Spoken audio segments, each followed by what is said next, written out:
बिस्मिल्लाहिर्रहमानिर्रहीम अल्लाहुम्मा सल्ली अला सय्यिदना मोहम्मद। अच्छा जी, बात कर लेते हैं यूके की इमिग्रेशन के बारे में, यूके के वीज़ा के बारे में। अच्छा, दुनिया में जो सबसे आसान तरीन वीज़ाज़ हैं जो कि हमारे एशियंस नेशनल्स के लिए, उनमें जो नंबर 1 पे आता है वो यूके का है।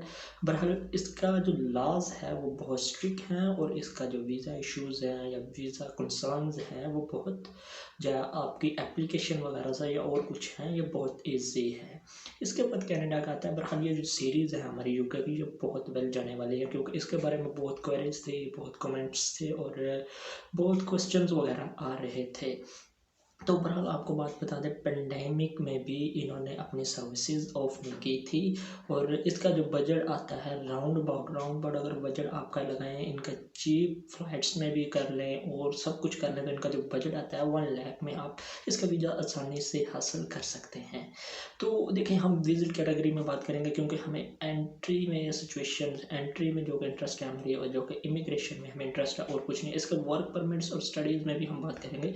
बहरहाल इनके जो स्टडीज़ हैं, पिछले पेंडेमिक में भी केस जो कि सबमिट होते रहे हैं और इनका जो पेंडेमिक में जो केस था, स्टडी केस था, उसमें जो इन्होंने अहमियत दी है स्टूडेंट्स को वो ये है कि इन्होंने उनके लिए फ़्लाइट्स और दूसरे तमाम सर्विसेज ऑफ नहीं की हैं, वो बहरहाल लागू रखी हैं। उनके लिए जो उन्होंने लागू करने थे रूल्स, उसको थोड़ा स्ट्रिक्ट किया है और उनको विदाउट इंटरव्यूज़ और इनको जो उनकी इन्वेस्टिगेशन है उसके बगैर वीज़ा इशू किए। ये स्टूडेंट्स के लिए था, ठीक है। आइट्स तो इनकी रिक्वायरमेंट है, अब मानना पड़ेगा आपको, ठीक है। और जो इसकी विजिट कैटेगरी है, इसमें हम कंप्लीट इस सीरीज़ को अब लेके चलेंगे। क्या स्टेटमेंट्स चाहिए, क्या डॉक्यूमेंट्स चाहिए, क्या एसेट्स चाहिए, क्या टाइल्स चाहिए और क्या प्रोसीजर और कैसे जमा करवाना है, कौन सी आपको दिक्कत पेश आने वाली है या कौन सी नहीं। तो आपको एक बात बता दूं, यहाँ पे उन लोगों के लिए ये वीडियोस नहीं है जो ये कह रहे हैं कि उसके पास तमाम रिक्वायरमेंट्स थी, अगर उनको वीज़ा नहीं मिला तो हमें नहीं मिलेगा। तो उनसे काइंडली रिक्वेस्ट है कि इस वीडियो को लीव कर दें और चले जाए, आप अपने पे छोड़ दें, ठीक है। हर बंदे का केस अलग है। यहाँ पे देखें, ऐसे केस भी आते हैं, अगर फैमिलीज अप्लाई करती हैं तो वाइफ को मिल जाता है, हस्बैंड को नहीं मिलता, हस्बैंड को मिल जाता है, वाइफ को नहीं मिलता। अगर स्पाउस होता है फिर भी किसी को नहीं मिलता और विदाउट स्पाउस जो इंडिपेंडेंट अप्लाई करते हैं उनको भी मिल जाता है। तो इनके रूल्स जो इनका लॉज है, इमिग्रेशन लॉज है, बहुत स्ट्रिक्ट है, बट इनका जो वीज़ा प्रोसेस है, एप्लीकेशन प्रोसीजर है, बहुत इजी है। तो इस सीरीज़ को हम कंप्लीट लेकर चलेंगे। इसमें हम टाइज तमाम चीज़ें लेके हम डिस्कस करेंगे। अच्छा, इसमें जो यूके आपसे मांगता है ना, वो उसकी मेन रिक्वायरमेंट होती है, स्टेटमेंट्स होती है और अपने आपके कंट्री से आपके एसेट्स वगैरह में जो टाइज होते हैं और आपकी फैमिली रिलेशंस होते हैं। और उसके बाद कुछ जगह पे वो एज को मैटर करता है। तो एज में ये 22 से अब आपको दे देता। बहरहाल मैंने ऐसे केसेस भी देखे हैं 20, 21 और 19 की एज में भी वीज़ा इशू हो जाते हैं। तो उनके लिए हिस्ट्री स्ट्रॉन्ग होनी चाहिए। और इनके ये भी बात करेंगे कि ये ट्रैवल हिस्ट्री में किन कंट्रीज़ की ट्रैवल हिस्ट्री को लाइक करता है और उस पर अपनी वीज़ा एप्लीकेशन को प्रोसीजर करने में आसानी करता है और वीज़ा इशू करने में बहुत अच्छे चांसेस में वीज़ा इशू करता है, वीज़ा ग्रांट करता है। तो देखिए, इसका जो बजट है बहुत कम है। अगर आप अपने स्टेटमेंट मेंटेन रखते हैं, अपने एसेट अच्छे बताते हैं, अपने टाइज अच्छे बताते हैं, ताल्लुकात अच्छे बताते हैं और तमाम की तमाम चीज़ें अच्छे बताते हैं। और उन लोगों से मेरी इल्तिजा है कि जो नेगेटिविटी के साथ इस वीडियो में आते हैं, तो बहरहाल अगर उनसे भी एप्लीकेशन नहीं होती, अगर एप्लीकेशन उनसे फिल नहीं होती, तो फिर वो मुझसे कॉन्टैक्ट करें तो शायद मैं उनकी कोई हेल्प कर दूँ, शायद उन्हें कोई मोटिव की ज़रूरत हो।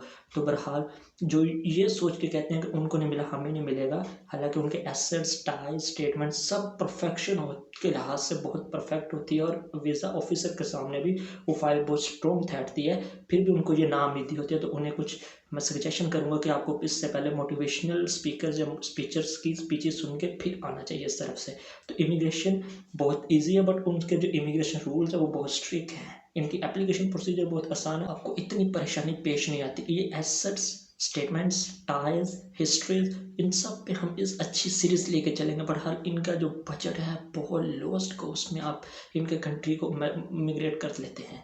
अच्छा, विजिट में सिंगल एंट्री में भी बहुत प्रेफर रहता है और मल्टीपल में भी। बहरहाल जो भी विजिट आप अप्लाई करें, शेंजन तो मल्टीपल में बहुत कम देता है। बहरहाल यूके है, अब इसने शेंजन से ज़्यादा हो गया तो मल्टीपल में भी ये देना शुरू कर दिया है। पहले भी देता था, अब भी दे रहा है। तो इसके अलावा अगर विजिटर हैं, टूरिस्ट हैं, आपकी ट्रैवल हिस्ट्री अच्छी है, अगर आप इमिग्रेट होना चाहते हैं तो मल्टीपल एंट्री में आपको मैं सजेशन करूँगा। इस सीरीज़ को तमाम बहुत अच्छी तरह से डिस्कस करेंगे, बहुत अच्छी तरह से एक्सप्लेन करेंगे। कुछ भी डाउट्स होंगे, कुछ भी फेलियर होंगे आपको उसमें बताएँगे, और किस तरह के स्टेटमेंट्स, एंटीएंस, रजिस्ट्रेशंस तमाम की तमाम चीज़ें हम इसमें ऐसे घोल के डाल देंगे कि इन्वेस्टर आपकी फाइल्स इस तरह मतवज्जा होकर आपको वीज़ा ग्रांट कर दे। हाँ, बहरहाल पहली बार सक्सेस नहीं मिलती तो फिर भी हम इस पर रिवीजन करेंगे, रिन्यू करेंगे। आई होप कि आप सही जगह पे आएँ, आपको वीज़ा यहाँ से मिलेगा ही मिलेगा। मैं नहीं दूँगा, बहरहाल आपकी फाइल स्ट्रॉन्ग होने में मैं आपकी मदद कर सकता हूँ। हाँ, आपने एक बात का ध्यान रखना, अपने केस पे मैटर करना, अपने केस पे डिपेंड करना, किसी और इंडिपेंडेंट या किसी और बरूनी आउटर किसी भी तरह के एफर्ट या किसी की रिफ्यूज़ल या किसी और को देख के मुतवज्जा नहीं होना। तो यही आपके लिए बेहतर होगा। इस सीरीज़ को हम बहुत अच्छी तरह से लेकर चलने वाले हैं और तमाम एक्सपीरियंस आपके साथ शेयर किया जाएगा एक एप्लीकेंट का, और उसकी एप्लीकेंट से लेकर रिफ्यूज़ल से लेकर अप्रूवल तक का। ठीक है, आई होप आप इसे अच्छी तरह से समझ गए होंगे। तो मिलते हैं नेक्स्ट वीडियो में।